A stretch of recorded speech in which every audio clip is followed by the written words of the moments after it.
السلام علیکم ورحمۃ اللہ وبرکاتہ۔ کیسے ہیں دوستو؟ امید کرتے ہیں کہ آپ لوگ خیریت سے ہوں گے۔ دوستو، یہ ماہ محرم الحرام کا مہینہ چل رہا ہے اور کل انڈیا میں 9ویں اور پرسوں 10ویں محرم الحرام منایا جائے گا۔ بڑے افسوس کے ساتھ یہ کہنا پڑ رہا ہے، میں نہیں چاہتا تھا کہ میں بولوں، لیکن میرے دل نے یہ گوارا کیا کہ میں ایک ویڈیو بناؤں اور آپ لوگوں تک وہ ویڈیو کو پہنچاؤں کہ ہماری آج کی جو نوجوان نسل ہے وہ کہاں جا رہی ہے۔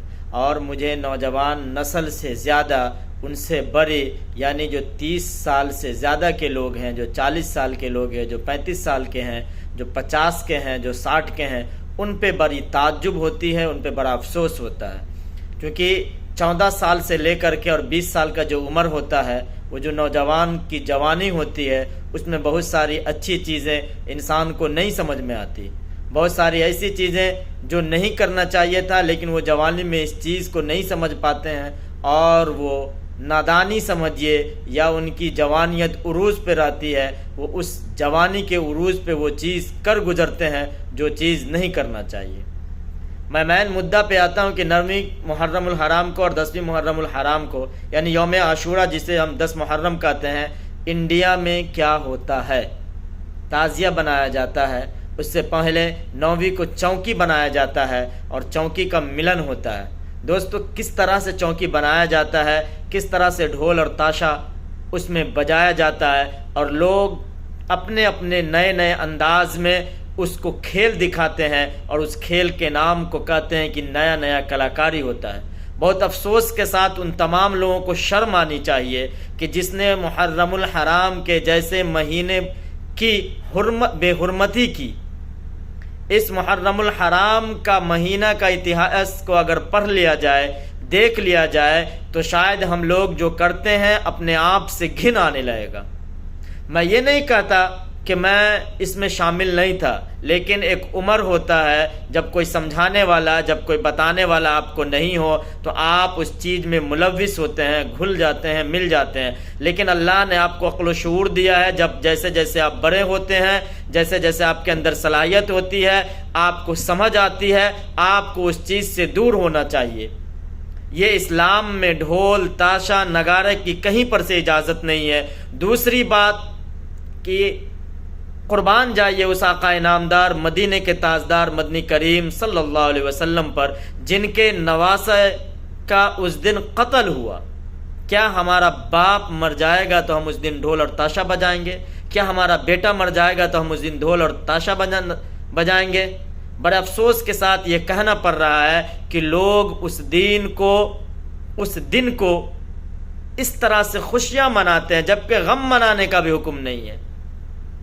اس دن اتنا بڑا حادثہ ہوا کہ شاعر کہتا ہے کہ مرلے یزید اصل میں قتل حسین ہے، اسلام زندہ ہوتا ہے ہر کربلا کے بعد۔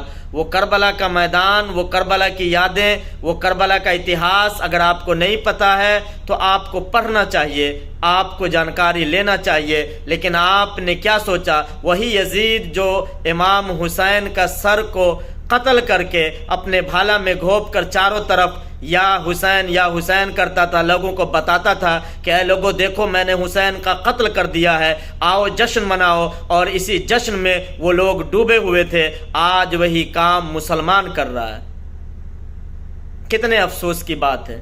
کیا ہمارے گھر سے کسی کی میت ہو جائے گی تو ہم اسی طرح سے لوگوں کو جمع کر کے ڈھول اور نتاشا بجائیں گے، نگارہ بجائیں گے، تماشا کریں گے، ہماری ماں اور بہنوں کو بلا کے اس تماشا میں شریک کریں گے؟ کتنے افسوس کا مقام ہے۔ اور مجھے افسوس ان بزرگوں پہ آتا ہے جو اپنے اولاد کو کم سے کم منع نہیں کرتے ہیں، ان سے بغاوت نہیں کرتے ہیں۔ قسم خدا کہ اللہ تعالیٰ کے یہاں سوال ہوگا تو کوئی کام نہیں آئے گا۔ جب اللہ تعالیٰ سوال کرنے پہ آ جائے، ہم لوگوں کو دعا کرنی چاہیے کہ اللہ تعالیٰ ہمارے تمام گناہوں کو بخش دے اور کل قیامت کے دن ہم سے نرمی سے پیش آئے۔ نہیں تو کل قیامت کا جب دن ہوگا، جس بیٹے کے لیے آپ اتنے اتراتے ہیں، جس باپ کے لیے آپ کو اتنا گمان ہے، وہ ایک نیکی آپ کو نہیں دینے والا ہے۔ تو اسی لیے اس محرم کی بابرکت مہینے کے بابرکت دن کو کم سے کم سمجھنے کی توفیق دے اللہ تعالی۔ ہم لوگ سمجھنے کی کوشش کریں، کیونکہ بہت بے حیائی ہوتی ہے۔ بہت سارے لوگوں کے ذہن میں یہ بات بیٹھا دیا گیا ہے کہ شاید 10ویں محرم الحرام کو 7 خون معاف ہے، نعوذ باللہ، اللہ رحم کا معاملہ کرے۔ ایسے لوگ بھی ہیں، اس دن 10ویں محرم کو سوائے بے حرمتی، بے حیائی اور بے شرمی کے علاوہ اور کون سا کام ہوتا ہے؟ لوگ نشے میں دھت ہوتے ہیں، لوگ گانا بجاتے ہیں، لوگ ڈی جے بجاتے ہیں، لوگ حسین کا نام استعمال کر کے لوگ حسین کو گالی دینے کا کام کرتے ہیں، لوگ دین کو تماشا بنانے کا کام کرتے ہیں۔ یاد رکھیں کہ آپ نبی کے نواسے کا تماشا بنائیے گا، اللہ تعالیٰ کل قیامت میں آپ کے خاندان کا تماشا بنائے گا۔ ابھی آپ کو یہ بات نہیں سمجھ میں آتی ہے، نہیں سمجھ میں آئے، اللہ تعالیٰ قرآن میں کہتا ہے کل نفس ذائقۃ الموت، ہر نفس کو، ہر جاندار چیز کو موت کا مزہ چکھنا ہے، اور جب موت آ جائے گی، ایک مرتبہ خدا کے گرفت میں آ گئے، تب پتہ چلے گا کہ کیا اصل زندگی میں لوگ کرتے تھے اور یہاں کی زندگی کیا ہے۔ میں یہ نہیں کہتا ہوں کہ لوگ گناہ نہیں کرتے ہیں، میرے دوستوں، بھائیوں، بزرگوں، گناہ کرنا پرسنلی لیول پہ ایک الگ مسئلہ ہے۔ آپ گناہ آپ سے ہو جاتا ہے، اللہ سے آپ توبہ کرتے ہیں، توبہ کا دروازہ کھلا ہوا ہے، اللہ آپ کو معاف کر دیتا ہے۔ اللہ تعالیٰ نے اسی لیے توبہ کا دروازہ کھلا رکھا ہے۔ مسلمانوں کی سب سے بڑی خوش قسمتی کی بات ہے کہ اس کے لیے توبہ کا دروازہ ہمیشہ کے لیے کھلا ہوا ہے کہ آپ اپنی گناہوں پہ ندامت ہو کے، شرمندہ ہو کے اللہ کے سامنے جا کے توبہ کر لیجئے۔ لیکن میرے دوستو سوچئے کہ کیا ایک ایسا گناہ جو ہم کرنے جا رہے ہیں اور ہم کرتے ہیں لیکن اس کو ہم گناہ سمجھتے ہی نہیں ہیں، بڑے فخر سے، بڑے اعلان کے ساتھ، پورے معاشرے کے ساتھ یہ چیز کرتے ہیں اور اپنے آپ کو فخر محسوس کرتے ہیں کہ ہم اسلام کا بول بالا کر رہے ہیں، ہم اسلام کی دنیا میں پہچان بنا رہے ہیں، ہم اسلام کے جھنڈے کو بلند کر رہے ہیں، جبکہ حقیقت اس کے برعکس ہے، اس کے الٹا ہے۔ آپ اسلام کا مذاق اڑا رہے ہیں، آپ نبی کے دین کا مذاق اڑا رہے ہیں، آپ نبی کے نواسے کے قتل کا مذاق اڑا رہے ہیں۔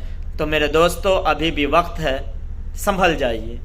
اللہ تعالیٰ تمام لوگوں کو، ہم کو، آپ کو، سبھوں کو محرم الحرام کے بابرکت جیسے مہینے کی بے حرمتی کرنے سے بچائے اور اپنے حفظ و امان میں رکھے اور نیک کام کرنے کی توفیق عطا فرمائے۔